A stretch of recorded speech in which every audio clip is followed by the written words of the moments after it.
Assalamualaikum Ustaz, Waalaikumsalam warahmatullahi wabarakatuh. Ini yang belum saya baca. Jika kita berobat ke tempat semacam Pak Haji, mungkin Anda bukan kita, saya tidak ikut. Oke. Jika Anda berobat ke tempat semacam Pak Haji yang orang sebut, lalu Anda dikasih obatnya, air minum, yang doakan, apakah itu masuk syirik atau bagaimana Ustaz? Mohon pencerahannya Ustaz. Tergantung.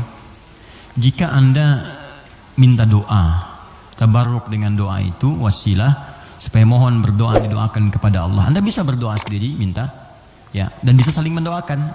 Nabi kadang saling mendoakan dengan sahabat, doakan. Bahkan Nabi minta dibacakan oleh Abdullah bin Mas'ud Al-Quran. Abdullah bin Mas'ud datang sini, coba bacakan surat ini. Kata Abdullah bin Mas'ud, ya Rasulullah, Anda kan yang Nabi, tapi saya ingin mendengar bacaanmu. Sesama sahabat saling mendoakan, biasa, saling ketemu, doakan, itu biasa. Dan boleh, adabnya boleh. Anda ketemu ulama, minta doa. Dulu kami begitu, bertemu ulama minta doa, Syekh doakan kami, doa kami. Sekarang agak beda, orang ketemu Ustaz minta foto. Ketemu ulama minta selfie deh. Lengkapilah dengan doa yang ditempatkan di hati, itu doanya. Ya, doanya, minta doa kebaikan. Nah, boleh Anda silahkan kalau datang. Itu dalilnya diantaranya Quran surah ke-5 tadi ayat 35. Ya ayyuhalladzina amanu taqullaha wabtaghu ilaihil wasilah. Hai orang-orang beriman, tingkatkan takwamu kepada Allah, cari wasilah untuk mendekat kepada Allah. Apa diantaranya? Kisah yang paling tepat untuk menjawab ini adalah tentang Al-Fatihah itu. Jadi ada seorang yang sakit tadi, ya, kepala suku di Arab, sakit kemudian zaman itu, lalu dia minta kepada para sahabat, ngutus ajudannya, ya, untuk bertanya ada nggak yang bisa menyembuhkan. Kata sahabat, Allah yang sembuhkan. Datang didoakan dengan baca Al-Fatihah. Itu kan paling gampang. Ketika didoakan itu dengan baca Al-Fatihah, sembuh. Saat sembuh itu dikasihlah kemudian kambing beberapa ekor. Takut, dibawalah kepada Nabi. Ini indah sekali. Dilaporkan kepada Nabi karena takut kambing itu gratifikasi. Tuh, ini bagus sekali. Jadi takut, saya takut salah nih, dibawa ke Nabi. Nabi, tadi ada orang sakit, terus minta bantuan. Saya ingat ajaran Anda, baca Al-Fatihah, saya bacakan. Habis itu dikasih kambing begini. Nabi langsung senyum, ketawa, tabassama dhahikan. Gitu kan? Kurang lebih. Kata Nabi, tahu dari mana engkau Al-Fatihah bisa punya manfaat seperti itu? Maka kata Nabi, bagikan kambingnya, coba berikan aku bagiannya. Maksud Nabi, yuk kita nikmati sama-sama itu. Silahkan kita nikmati, syukur kepada Allah Subhanahu Wa Taala. Ini artinya dalil yang membolehkan kita datang minta doa misalnya. Ya, ke orang saleh, ulama. Tapi syaratnya kita pun berdoa dulu, minta sama Allah. Minta. Lalu Allah lebih senang kita minta kepada Allah dengan bahasa hati kita. Setelah itu kita berwasilah minta pada orang saleh yang baik, minta kebaikan, lalu dia doakan kepada kita semua. Jelas sampai sini? Baik. Kalau ada yang khusus semacam tertentu, ada pengaruh jin atau apa, biasanya dia diangkat tuh. Mengangkat sesuatu yang bukan dari tempatnya. Ini bukan dari tempatnya, saya angkat. Ini spidol, tempatnya bukan dalam gelas. Lalu saya angkat.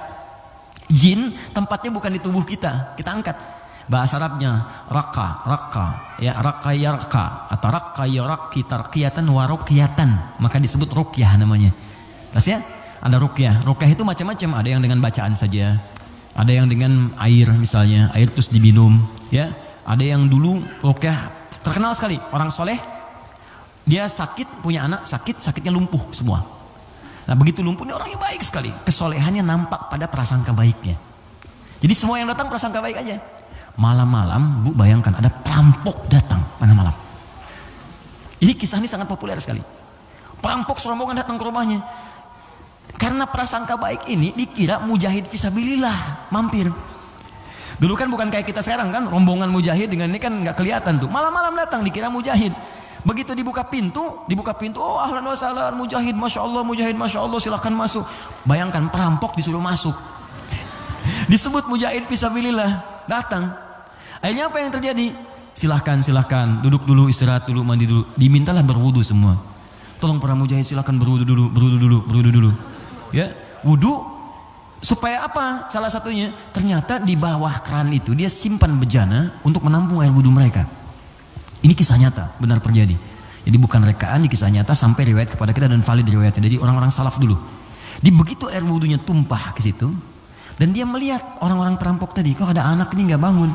Ya kata mereka ke bapak tadi, ini siapa? Ini anak saya, dia kena lumpuh katanya. Oh gitu, udah duduk, dijamu dengan makan semua.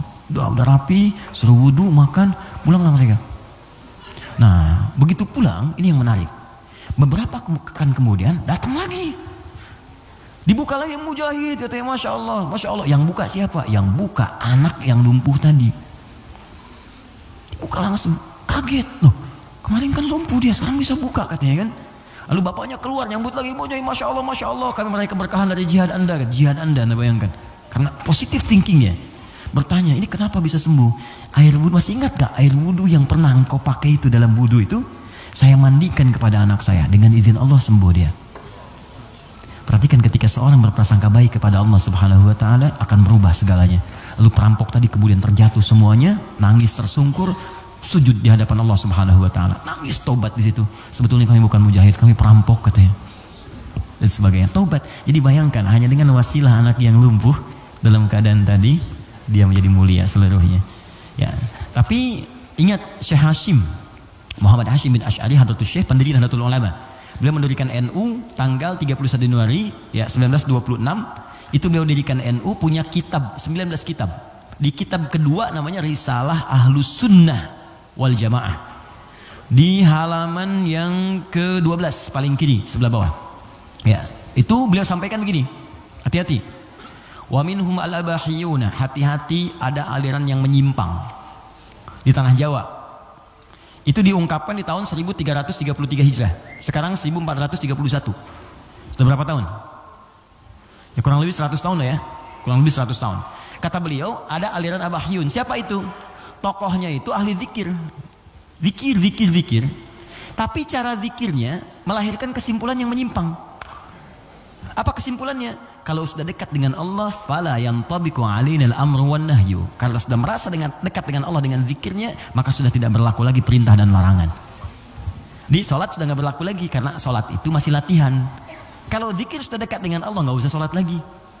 Maka kalau Anda menemukan yang seperti ini, kata beliau, jauhi karena itu mengajak pada kesesatan. Anda datang tiba-tiba, ya mungkin panggilannya kiai, kan? Ya pakai jubah lebih lebar daripada Batman. Kadang-kadang kan tertukar lah sekarang. Sekarang atribut kiai dengan dukun itu disama-samain, ini susah gitu kan. Pakai. Datang, Anda konsultasi, nanya, Anda nggak tahu karena nggak tahu. Tiba-tiba waktu zuhur tiba, Allahu Akbar, Anda tanya, Pak Yai kok nggak sholat dulu kita? Adek ini, kalau Pak Yai fisiknya di sini, rohnya sedang sholat. Kalau yang seperti itu tandanya dukun, tinggalkan, jauhi. Ya. Kata beliau disebut sesat, kata beliau ya.